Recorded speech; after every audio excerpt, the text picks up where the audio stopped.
അങ്ങനെ ജനപ്രതിനിധികളുടെ കൈയും കാലൊക്കെ തലയൊടിക്കാൻ വന്നാൽ ഞങ്ങൾക്ക് നിയമം കയ്യിലെടുക്കേണ്ടി വരും. കാരണം സഞ്ചാര സ്വാതന്ത്ര്യവും പ്രവർത്തന സ്വാതന്ത്ര്യമൊക്കെ എല്ലായിടത്തും ഉണ്ട്. അത് എല്ലാവർക്കും ബാധകമാണ്. ഭരണകക്ഷിക്ക് പ്രത്യേക നിയമമൊന്നുമില്ല.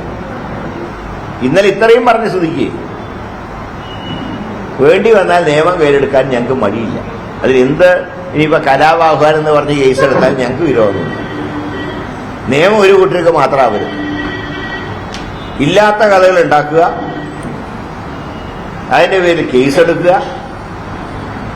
ഇത്രയൊക്കെ MP-നെ ആക്രമിച്ച പോലീസുകാർക്കെതിരെ ഒരു നടപടി എടുത്തില്ല ഈ നിമിഷം വരെ. അതേസമയത്ത് UDF-ന്റെ പ്രവർത്തകരെ തെരഞ്ഞു പിടിച്ച് ആക്രമിക്കുന്ന ഏർപ്പാടാണ്. അപ്പൊ ഇന്ന് വളരെ സമാധാനപരമായിട്ടാണ് UDF ഒരു സമരം നടത്തിയത്. പക്ഷെ എന്ന് വിചാരിച്ച് എന്നും ശാന്തമായി കാര്യങ്ങൾ മുന്നോട്ട് പോകണമെന്നില്ല. ഇതൊരു വാണിംഗ് നൽകുകയാണ്.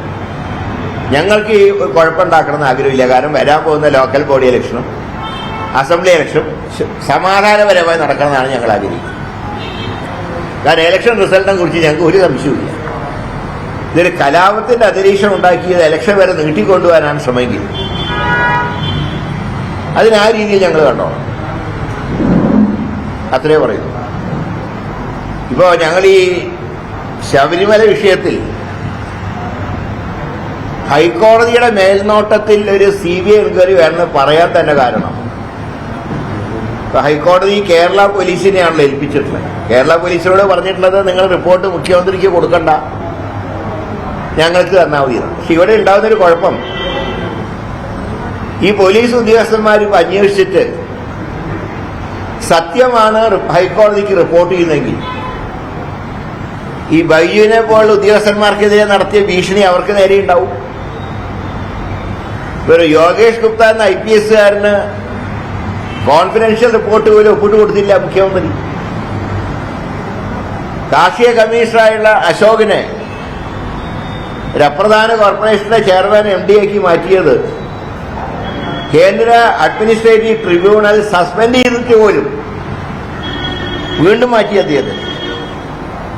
അതുകൊണ്ടാണ് ഞാൻ പറഞ്ഞത് ഹൈക്കോടതിയുടെ മേൽനോട്ടത്തിൽ CBI എൻക്വയറി എന്ന് പറയുന്നത് ഇപ്പോഴത്തെ ഉദ്യോഗസ്ഥന്മാർ അന്വേഷിച്ചതിന് അവർ സത്യസന്ധമായിട്ടാണ് റിപ്പോർട്ട് നൽകുന്നതെങ്കിൽ പോലും അവരെ മറ്റ് കേസുകളിൽ ഭാവിയിൽ കൊടുക്കാൻ സാധ്യതയുള്ളതുകൊണ്ട് നിഷ്പക്ഷമായൊരു അന്വേഷണം നടത്തണമെങ്കിൽ ഹൈക്കോടതിയുടെ മേൽനോട്ടം അത്യാവശ്യമാണ്. ഞങ്ങൾക്ക് CBI-നും വലിയ വിശ്വാസമൊന്നുമില്ല.